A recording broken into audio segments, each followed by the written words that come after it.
Ladies and gentlemen, I have a grave announcement to make. Incredible as it may seem, both the observations of science and the evidence of our eyes lead to the inescapable assumption that those strange beings who landed in the Jersey farmlands tonight are the vanguard of an invading army from the planet Mars. On October 30th, 1938, thousands of people fled from a crisis that had no existence except in their imaginations. A radio broadcast of a dramatization of H.G. Wells's War of the Worlds led thousands of listeners to believe that the planet Earth had been invaded by Martians. The 1983 TV movie Special Bulletin about terrorists exploding an atomic bomb in Charleston, South Carolina, prompted numerous calls to stations across America from people who wanted to know if it was real. In both instances, despite disclaimers, people thought they were listening to an authentic newscast.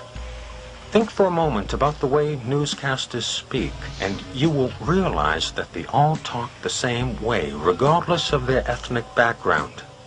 Whether they be black, white, Hispanic, or Oriental, with few exceptions, they all sound alike. The patterned speech of a newscaster is similar to that of a hypnotist. The eye contact made with the viewer is also used by the hypnotist. Emotions can be stirred, attitudes and states of mind revealed by nuances of tone and variation in vocal quality. The camera can reveal the smallest movement of the most subtle change of expression and give it significance and definition. With the selective use of camera angles and judicious cutting, it is simple to distort the meaning of what someone says, not only by cutting out statements, but by cutting in a reaction shot or by adding laughter or applause. A picture may be worth 1,000 words, but it can also deceive one into believing something that is not true. The practice of staging events and employing impersonators of political figures was often used by the early newsreel companies. The capacity to lie with a picture and be undetected has been greatly enhanced by modern computer technology. Is it possible that all verbal and nonverbal communication has been identified, defined, and reduced to a code that can be manipulated?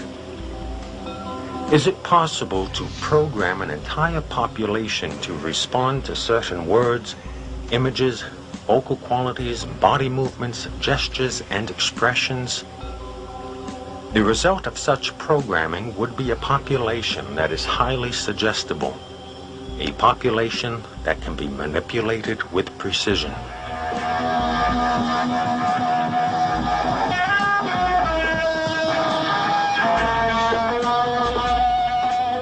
'60s rock superstar Jimi Hendrix said, "You can hypnotize people with music, and when you get them at their weakest point, you can preach into their subconscious whatever you want to say." The power of music has been recognized throughout history. Plato and Aristotle believed that people could be controlled by music. Music affects the emotions, the mind, and the body. Sound causes changes in body chemistry, blood pressure, breathing, and digestion.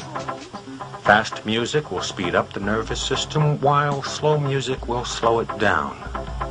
The entire body is sensitive to sound. Low tones will vibrate in the lower parts of the body, and high tones will vibrate in the higher portions and on into the head. Even sounds that cannot be heard affect you. Low-frequency infrasonic sounds affect the internal organs and can cause headaches, nausea, dizziness, and fatigue. Much of today's popular rock music is built around a heavy bass pattern louder than the melody. These loud, low-frequency vibrations and the driving beat of most rock music affect the pituitary gland. The pituitary gland produces hormones that control male and female sexual responses. These low-frequency vibrations vibrate in the lower parts of the body so that the music feels good. Though the message of some rock music is thoughtful and positive, The message of many rock videos and the music, particularly heavy metal, is a negative mental program that glorifies violence and deviant behavior. A visit to your local record store to check the lyrics on the back of the albums will reveal recurring themes preoccupied with violence, rape, sadomasochism, suicide, illicit sex, drug and alcohol abuse, fascination with the occult, and in some instances, race antagonism.